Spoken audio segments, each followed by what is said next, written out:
Sumainyo ang Panginoon. At sumayo rin. Ang mabuting balita ng Panginoon ayon kay San Juan. Papuri sa iyo, Panginoon. Noong panahong iyon, hinanap ni Felipe si Natanael at sinabi rito, "Natagpuan namin si Jesus na taga Nazaret, ang anak ni Jose. Siya ang tinutukoy ni Moses sa kaniyang sinulat sa kautusan at gayon din ng mga propeta. May magmumula bang mabuti sa Nazaret?" Tanong ni Natanael. Sumagot si Felipe, "Halika't tingnan mo." Nang malapit na si Natanael ay sinabi ni Jesus, "Masdan ninyo ang isang tunay na Israelita. Siya'y hindi mandaraya." Tinanong siya ni Natanael, "Paano ninyo ako nakilala?" Sumagot si Jesus, "Bago ka patawagin ni Felipe, nakita na kita nang ikaw ay nasa ilalim ng puno ng igos. Rabay, kayo po ang anak ng Diyos, kayo ang hari ng Israel," wika ni Natanael. Sinabi ni Jesus, "Nananampalataya ka ba dahil sa sinabi ko sa iyong nakita kita sa ilalim ng puno ng igos? Makakikita ka ng mga bagay na higit kaysa rito." At sinabi niya sa lahat, "Tandaan ninyo, makikita ninyong bukas ang langit at ang mga anghel ng Diyos ay manhik-manaog sa kinaroroonan ng anak ng tao." Mga kapatid, ang mabuting balita ng Panginoon. Pinupuri ka namin, Panginoong Jesucristo. Magsiupo muna ang lahat.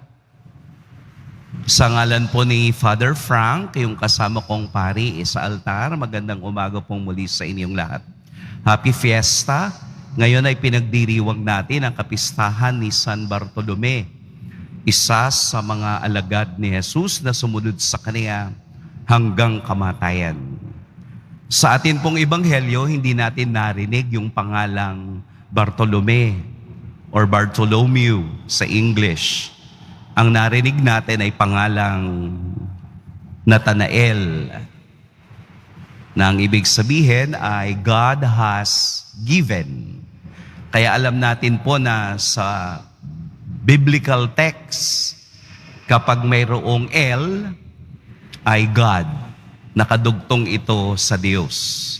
Kaya nga maganda yung mga pangalan na Michael. Di po ba? May L. Gabriel, about God. El Shaddai. God is more than enough. Bakit po hindi nabanggit ang pangalang Bartholomew sa Ebanghelyo?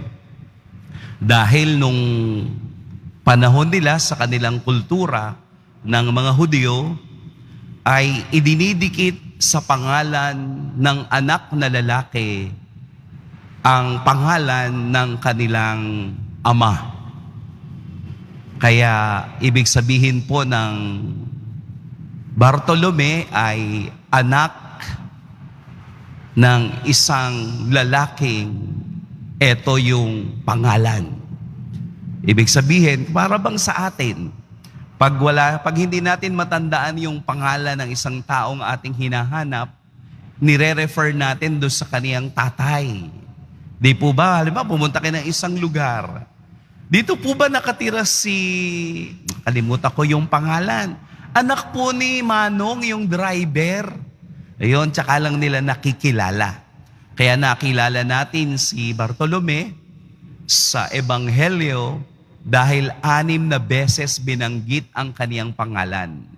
At sa magandang pagkakataon, nakasama siya doon sa mahahalagang lugar kung saan si Jesus ay nagkaroon ng pakikipag-ugnayan. Kaya po ngayong araw, ating ipinagdiriwang ang kaniyang pagsilang sa langit dahil sa kaniyang pagsunod sa Diyos. Napakaganda na tingnan ang tagpo kung papaanong sila ay nagkita. It's a beautiful encounter. Yun bang hinanap siya ni Felipe at ibinalita sa kanya na nakita na nila ang Mesiyas. Kaya mayroong pagdududa sa part ni Natanael o Bartolome.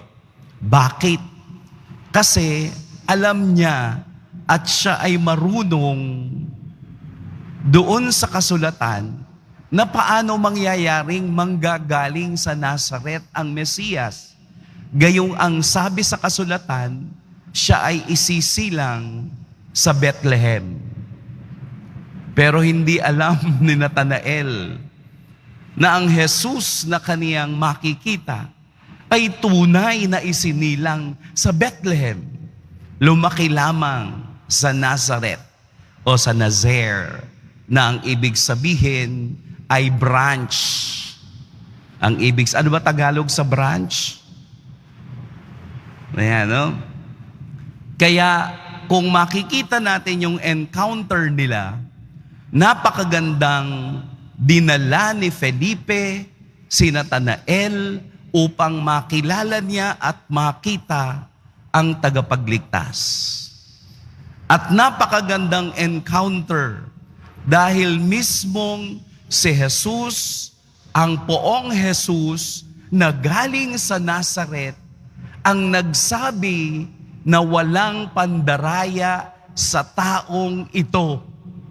Kumbaga parang yung manggaling kay Jesus, yung salitang walang makikitang pandaraya.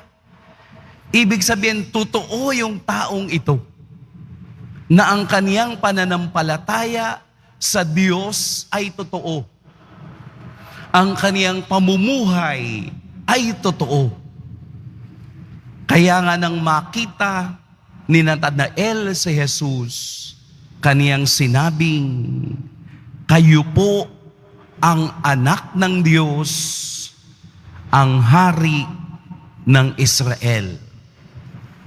Isang pananampalatayang hindi maiaalis at maitatanggi na sa pagkikitang iyon ni Jesus at ni Bartolome, ipinahayag niya ang malalim niyang pananampalataya at pagsunod sa Diyos.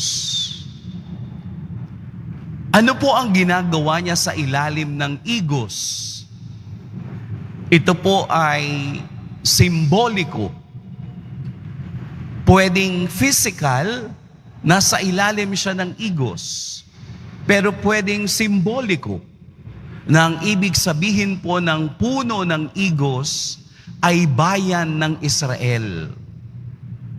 At ikaw ay nasa ilalim ng kaniyang bayan at muli kang pinipili upang sumunod sa akin. Kaya nga ang imbitasyon ni Philip, come and see. Sumama ka para makita mo. Upang makita natin ang Diyos, upang maunawaan natin ang Diyos at makilala ang Diyos, kailangan nating humakbang.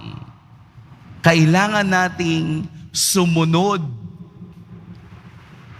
sa imbitasyon ni Felipe na halika at tingnan mo.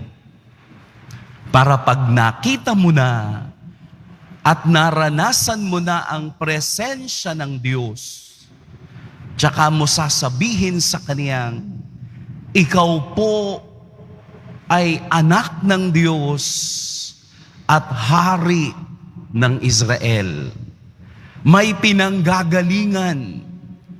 May pinanggagalingan ang iyong pananampalatayang ipinapahayag dahil nasaksihan mo dahil sumunod ka at nakita mo ang kapangyarihan ng Diyos.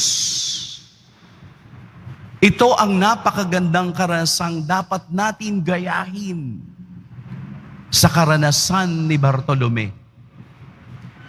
Hindi siya nag-aksaya ng panahon, mas kinilala niya si Jesus, mas dinanas niya si Jesus ng personal at tunay. Kaya hindi siya nang hinayang ibigay ang kaniyang buhay hanggang kamatayan.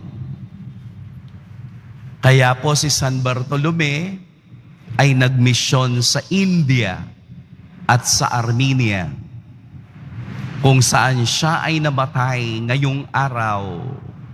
At ano ang kaniyang ikinamatay? Binalatan ng buhay dahil sa pananampalataya. Nung siya ay buhay pa, habang siya ay binabalatan at ipinapahayag ang kadakilaan ng Diyos, siya naman ay pinugutan ng ulo. Dahil sa dugo na kanilang dinilig, tayo ay tumibay at lumago. Ang pananampalatayang meron tayo ngayon ay dahil sa dugo ng mga martir na nag-alay ng buhay upang tayo naman ay magkaroon ng pagkakataong makilala at makita ang kapangyarihan ng Diyos. Ibang-iba sa panahon noon. Naghahanap ngayon ng mga bagong martir na handang balatan ng buhay at pugutin ng ulo para kay Kristo. Kaya wala tayong karapatang magreklamo sa Diyos. Kaunting hirap, bakahin natin. Konting problema, pagtagumpayan natin. Konting pagdududa, hanapan natin ang sagot. Sapagkat ang mga taong nag-alay ng buhay ay hindi nang hinayang upang tayo'y bukas na makapagdiwang ng tunay na daan sa kaligtasan. Marami po sigurong mga bagong Bartolome ngayon. Ating ipagdasal, ating tingnan ang pananampalatayang kanilang pinagbuhusan ng buhay upang ang simbahan ay maging matatag sa anumang hamon ng panahon. Pagpalain tayo ng poong may kapal.